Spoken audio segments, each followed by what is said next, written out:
Did you know that only 40% of self-published authors sell more than 100 books?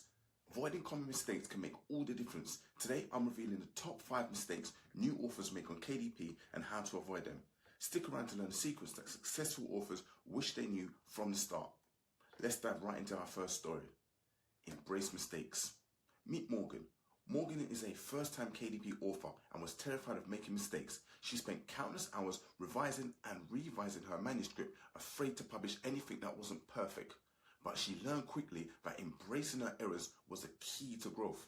Realizing that perfection was unattainable, Morgan decided to shift her approach and view mistakes as valuable learning opportunities. The actionable steps that Morgan did was encourage reviews. At the end of her book, Morgan included a personal note asking readers to leave an honest review. Respond gracefully. She replied to reviews, thanking readers for their feedback and showing her commitment to improvement. Research shows that learning from mistakes boosts problem-solving skills and resilience. By addressing criticism constructively, Morgan improved her writing and built a loyal reader base. Morgan's story teaches us the power of embracing our mistakes. Now let's explore another common mistake, and that is suffering from shiny object syndrome. And that is what Taylor is suffering from. You see, Taylor struggled with focusing on a single niche, hopping from one genre to another. He had ideas for romance, science fiction and thrillers, and he wanted to write them all. This scattered approach led to inconsistent sales and few reviews. Taylor soon realized that by spreading himself too thin, he wasn't making a strong impact in his genre. He needed to commit to one genre and niche to make meaningful results. Taylor's mistake was jumping from niche to niche without mastering one. Taylor's strategy was to commit to understanding the nuances of his chosen niche. So the actionable steps that Taylor took was stick to one niche. He dedicated at least 6 months to one genre, learning its trend and audience's preferences. Engage with the community. Taylor participated in genre-specific forums and book clubs, building relationships with readers and other authors. Real-world evidence.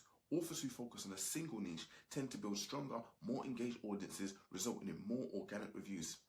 Taylor's journey highlights the importance of a niche mastery. Next, let's talk about the art of the book cover. Meet Pat. Pat knew her book needed to stand out, but her initial covers were uninspiring. She had a great story, but it wasn't grabbing attention. After researching successful covers in her genre, she learned that a compelling cover could make or break a book's success. Determined to make her book visually appealing, Pat decided to invest time and effort into understanding cover design principles. The mistake that Pat made was underestimating the importance of a professional book cover. Pat invested in understanding book cover design. So the actionable steps that Pat took was to learn the basics. She studied the rule of thirds, which divides the cover into 3x3 grid, which places key elements at intersection points for balance. She studied contrast, which uses differences in color, tone and size to make important elements stand out. She also studied title placement, which ensures the title was readable and visually appealing, typically at the top or center. To ensure she covered all these elements, she hired a professional with experience in her genre. To drive home the importance of a book cover, there was a study conducted on how long a person browses looks at a book cover. And it was found that the average person will look at a book cover for approximately 2 to 3 seconds before moving on to the book. This means it's in your own interest to follow guidelines such as the rule of thirds, contrasting title placement in order for your book to get the attention it deserves and to stop readers from scrolling past your book.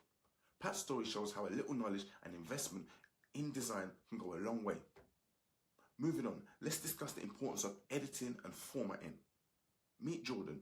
Jordan's initial self-published book was riddled with typos and formatting errors, leading to poor reviews.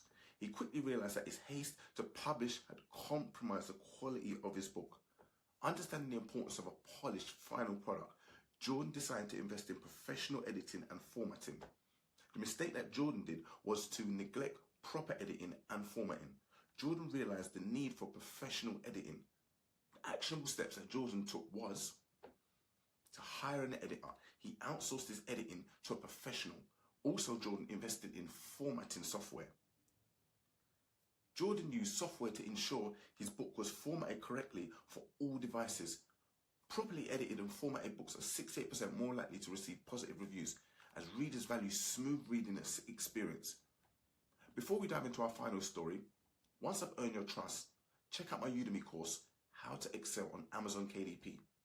The link is at the top of the description. Now, let's wrap up with our final solution. Meet Francis. Francis was frustrated by low review counts despite his best efforts. He had a great book but couldn't figure out why it wasn't getting more reviews. He discovered the secret lay in understanding his readers' needs. To better meet his audience's expectations, Francis decided to read reviews of books in his genre and gather insights from them. The actionable steps that Francis did was analyze comparator reviews. He noted common complaints and desires. Implement feedback. Francis used the data to enhance his own book, addressing gaps and adding value. Francis also adapted a strategy which I call reader insight mining, which is going through the reviews of books and extracting valuable insights such as what readers like, don't like, and even suggest. Doing this leads to improving your book by adding or subtracting those things. Francis' approach shows the power of understanding and meeting your readers' needs. So to recap, the top 5 mistakes new authors make on KDP and how to avoid them are: embrace mistakes and learn from feedback. Avoid shiny object syndrome by focusing on one niche. Invest in a professional book cover or brief your designer on the key elements that go into a book cover.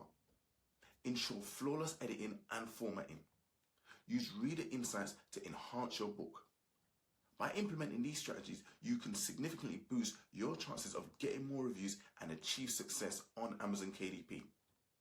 Subscribe to my channel for concise, actionable KDP strategies designed for maximum learner retention. Empower your self-publishing journey with story-driven insights and gain a strategic advantage in your genre. Which of the top 5 mistakes have you struggled with the most? Comment with just a few words: learning from mistakes, focusing on one niche, book cover design, editing and formatting, or getting reviews. Share your experiences in the comments below. By following these real-world actionable strategies, you too can navigate the complexities of Amazon KDP and build a successful author career. Until next time.